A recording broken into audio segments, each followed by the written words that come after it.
Halo Sobat Arsi, kita jumpa lagi di Running Channel. Kali ini kita akan membahas alur dari sebuah film yang berjudul Kingdom Ashin of the North. Film berkisah tentang seorang gadis kecil bernama Ashin atau Kim Xia yang tinggal di perbatasan antara Joseon dan Jurchen. Baiklah, tanpa panjang lebar, mari kita mulai. Setelah melalui pertempuran dengan Jepang, keadaan Joseon Selatan nampak porak-poranda.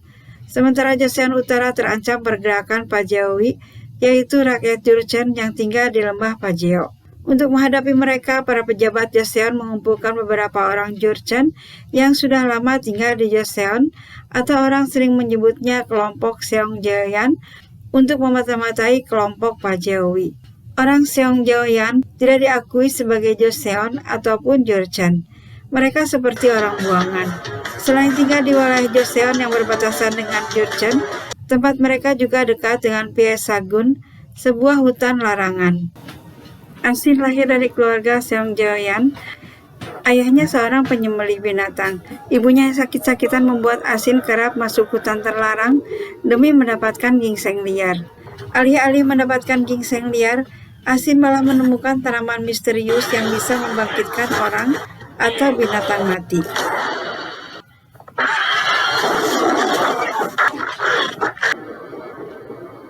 Hari itu tentara Joseon di bawah Komandan Chupajin pergi ke hutan terlarang untuk memastikan rumor yang mengatakan orang-orang Jurchen yang masuk ke hutan terlarang untuk mencari ginseng liar semuanya tewas. Setelah terbukti kabar itu benar, akhirnya Komandan Chupajin putuskan untuk pergi ke daerah perbatasan.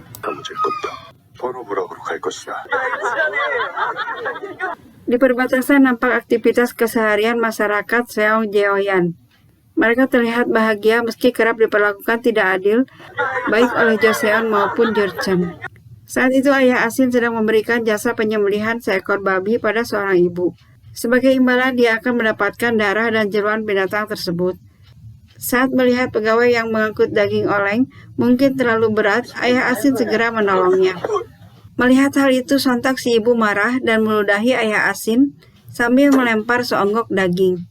Sementara ayah Ashin hanya terdiam lalu mengambil daging tersebut sambil berteriak mengajak warga lain untuk makan daging bersama. Mengetahui kalau Ashin diam-diam pergi ke hutan terlarang demi mendapatkan ginseng liar untuk ibunya yang sakit, membuat ayah Ashin marah karena sangat berbahaya. Hal itu Ashin bantah dengan mengatakan bukankah dulu ayah pernah bercerita kalau itu hanya rumor yang disebar oleh para petinggi.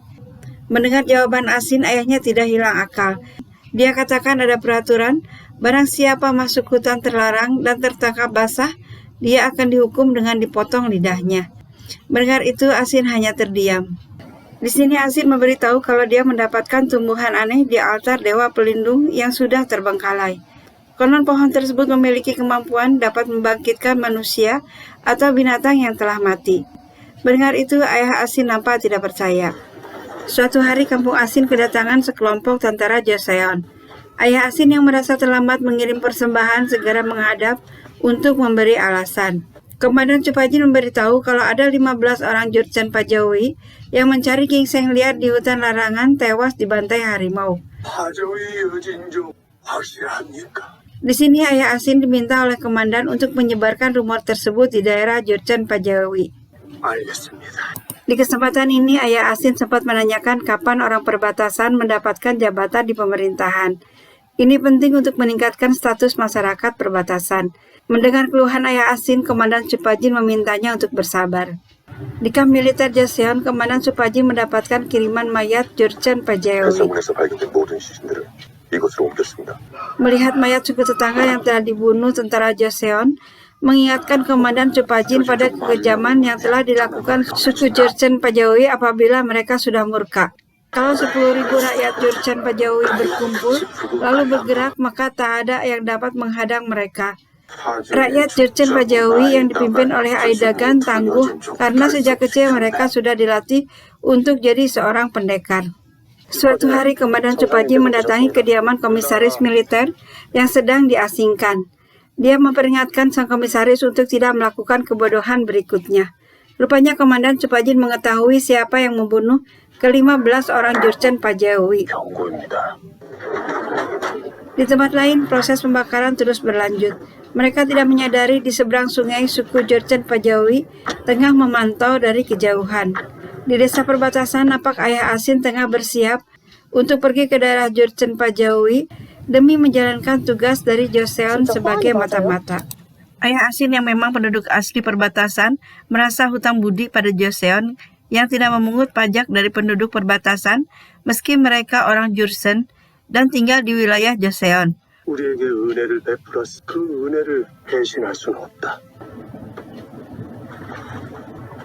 Asin yang gagal membujuk ayahnya kini mengerti mengapa ayahnya harus pergi. Sebagai anak tertua sekarang Asin harus menjaga keluarganya. Di rumah nampak ibu Asin tengah sakit. Hal ini membuat Asin bertekad masuk ke hutan larangan untuk mendapatkan ginseng liar. Sementara di seberang sana ayah Asin tengah mencoba menyebar rumor kalau di hutan larangan ada harimau buas. Hingga sejumlah masyarakat Jurchen Pajawi ikut tewas karenanya. Seorang penonton datang dan meminta ayah Asin untuk membuktikan berita yang dia sebar. Di hutan larangan, Asin yang tengah berjuang mencari ginseng liar terus berlari tanpa rasa takut sedikit pun. Sayang sekali yang dia temukan bunga yang bisa membuat orang mati hidup kembali. Bukan ginseng liar yang suka dijadikan obat. Di kamp tentara Joseon, Komandan Chopajin menyusun rencana berpura-pura hendak menangkap harimau. Sementara di sisi lain, ayah Asin membawa para pemburu Jurchen Pajawi ke hutan larangan untuk membuktikan kalau yang dia ceritakan benar adanya. Di hutan larangan, salah satu komandan menemukan jejak harimau yang aneh. Pada umumnya harimau tidak menyukai suara besi.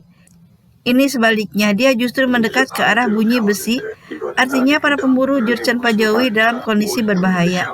Benar saja harimau menyerang kelompok yang dipimpin ayah Asin. Mereka berhamburan lari sekuat tenaga, sementara bagi yang terlambat jadi mangsa harimau tersebut. Menyadari ada hal yang di luar biasa, juga banyaknya korban, maka komandan memutuskan untuk turun tangan dan menyuruh masyarakat mundur.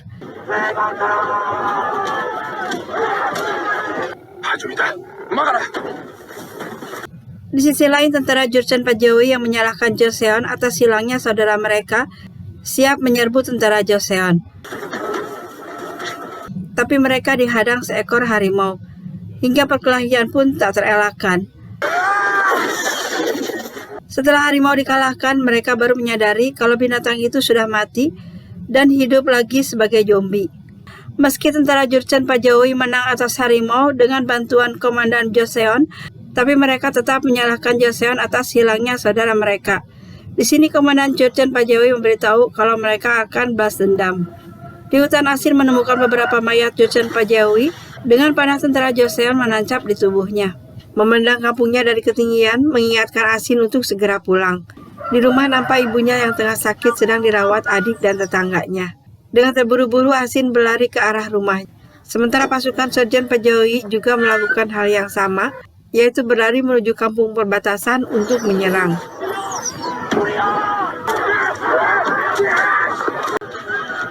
Adik Asin yang kerap keluar rumah menunggu kakaknya pulang ikut dibantai. Satu desa di bumi hanguskan.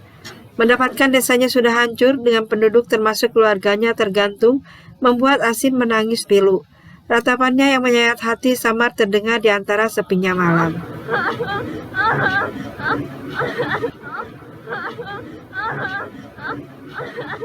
Demi mendapatkan keadilan, akhirnya Asin putuskan untuk mendatangi kamp tentara Joseon.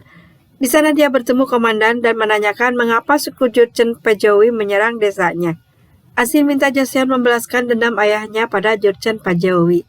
Untuk itu dia siap melakukan apapun. Setelah mendengar segala keresahan Asin, komandan menyuruh seseorang untuk mengantarkan Asin ke sebuah gubuk sebagai tempat tinggalnya. Kini tinggallah Asin kecil seorang diri, ditemani rasa dendam yang begitu besar. Di kamp militer Joseon, Asin kecil dipekerjakan sebagai gembala babi dan tukang nyuci layaknya seorang budak. Sungguh keterlaluan, tangan kecilnya yang harus menggilas baju tentara yang begitu berat dan besar di tengah guyuran hujan salju. Tapi itu semua dia jalani demi terbalasnya sebuah dendam yang selalu menyala di hatinya. Di waktu luang, Asin kerap berlatih memanah. Di antara para tetangga, Asin dikenal sebagai anak kecil yang sanggup menguburkan jenazah yang telah dibantai Jurchen Pajawi seorang diri. Selesai mempersiapkan senjatanya, Asin berangkat menuju Jurchen Pajewi. Di sebuah bukit, dia coba membuat sebuah peta guna menentukan strategi apa yang cocok untuk menyerang mereka. Selesai mengamati, Asin pun segera pulang. Di gubuknya, dia makan dengan begitu lahap sambil memikirkan sesuatu. Suatu hari, Asin berlatih memanah dengan sasaran objek bergerak. Sesaat setelah panahnya melesat, maka datanglah seekor babi hutan yang coba menyerangnya. Melihat itu, Asin pun segera berlari sekencang mungkin. Saat menemukan sebuah pohon rubuh, dia segera memanjat lalu berbalik badan dengan panah siap ditembakkan hingga babi hutan pun tewas seketika. Di sini Asin menjelma menjadi seorang gadis cantik lengkap dengan senjata di punggungnya.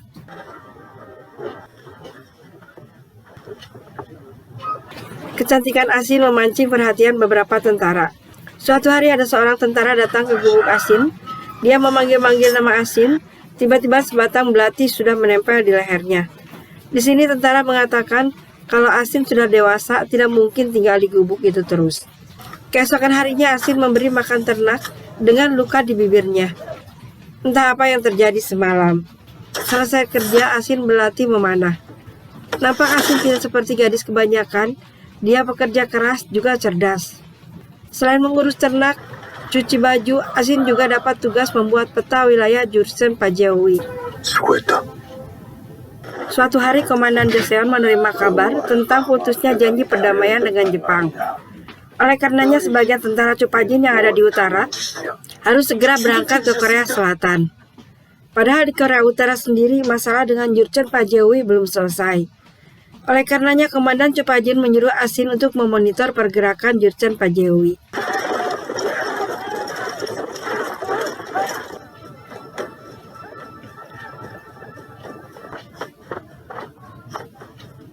Untuk mengetahui lebih jelas apa yang sedang terjadi dengan Jurchen Pajewi, Asin terjun langsung ke markas besarnya. Dia masuk ke sebuah ruangan yang nampak seperti gudang. Di sana nampak seorang tahanan ditarik dari kolong kemudian dipaksa makan dengan tujuan agar tawanan tersebut tetap hidup. Setelah petugas pergi, Asin coba mendekat. Dia kaget ternyata itu ayahnya. Sambil menangis, Asin ajak ayahnya untuk pulang, tapi ditolak. Permintaannya hanya satu, yaitu Asin mau membunuh dirinya. Dengan tatapan kosong, akhirnya Asin mengabulkan permintaan ayahnya. Setelah itu dia pun kembali dengan terlebih dahulu membakar gudang tersebut. Di jalan Asin berpapasan dengan tentara Joseon. Dia melihat panah yang sama dengan yang ada di hutan. Itu artinya tentara Joseonlah yang membunuh orang Jurchen Pajewi hingga ayahnya yang jadi korban. Untuk lebih pasti, Asin pergi ke tempat penyimpanan dokumen secara diam-diam. Disinilah Asin mengetahui semuanya. Dalam dokumen disebutkan kalau telah terjadi ketegangan antara Jurchen Pajewi dengan Joseon dikarenakan masyarakat Jurchen Pajewi yang masuk hutan larangan untuk mencari ginseng telah dibunuh oleh tentara Joseon. Meyakini kalau masyarakatnya telah dibunuh, tentara Jurchen Pajewi murka dan akan membalas dendam.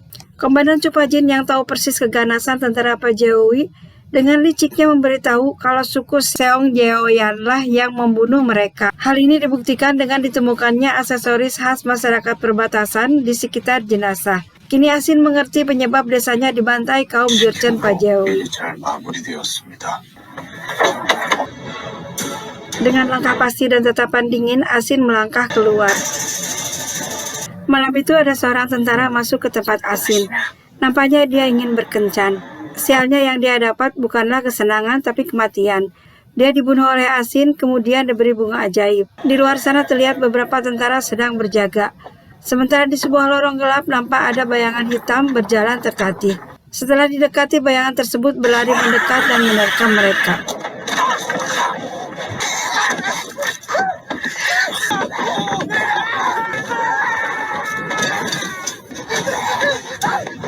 Di barak nampak seorang tentara bersiap tidur.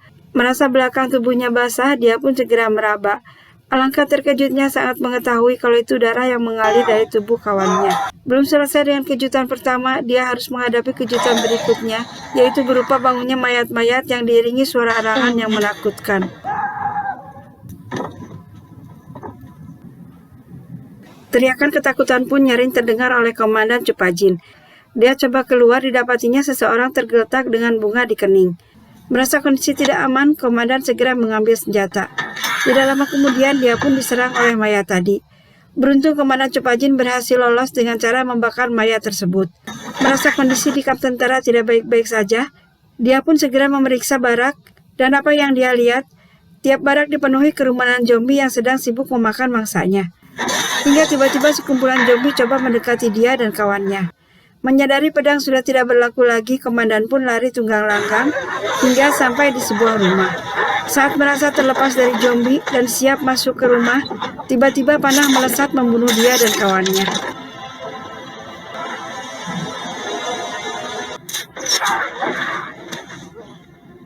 Hampir semua tentara sudah terbunuh. Nampak zombie masih mencari mangsa. Tiba-tiba ada seorang tentara yang lolos berusaha naik ke atap. Melihat itu, Asin segera memanahnya hingga darah pun bercucuran ke bawah. Mendengar teriakan yang sekaligus aroma darah, maka para zombie pun segera menyerbu hingga semua berkumpul di satu titik. Saat itulah Asin membakar semuanya. Selesai membantai, Asin dengan tenang berjalan menuju satu tempat. Di sana nampak komisaris militer tergantung dengan kepala di bawah. Asin membawanya pergi dalam sebuah karung. Sampai di desa perbatasan, Asin teringat kembali masa kecilnya. Di depan sebuah rumah dia berhenti sejenak, lalu masuk dengan sebuah troli berisi komisaris militer. Di sana nampak semua penduduk termasuk keluarga Asin sudah berubah menjadi zombie. Keberadaan mereka membuat Asin merasa hidupnya tidak sendirian. Bahkan kelak setelah dendamnya terselesaikan, dia berencana akan bergabung dengan keluarganya. Di desa perbatasan Joseon Uiju, nampak masyarakat membahas kondisi negara Joseon sambil sesekali merunduk memberi hormat pada rombongan raja yang kerap melintas. Terkecuali seorang wanita muda dengan pakaian khas suku Jurchen. Di rumah seorang tabib nampak Asin tengah menerangkan kemampuan bunga ajaib dan bagaimana cara menggunakannya. 맞습니다. 인당혈의 1푼의 깊이로 꽂으면 시신이 살아납니다. Sepulang dari rumah tabib, Asin yang telah berhasil menghancurkan kamp tentara Joseon Utara, kini pergi menemui kamp tentara Jurchen Pajawi dan siap bertarung. Demikianlah Sobat Arsi, film ditutup dengan bertemunya Asin dan tentara Jurchen Pajawi, kelompok yang ingin Asin tumpas sebagai balas dendam atas hancurnya keluarga serta warga desanya. Semoga cerita ini dapat menghibur sobat semua, dan jangan lupa subscribe, like, share, dan komennya ya. Terima kasih.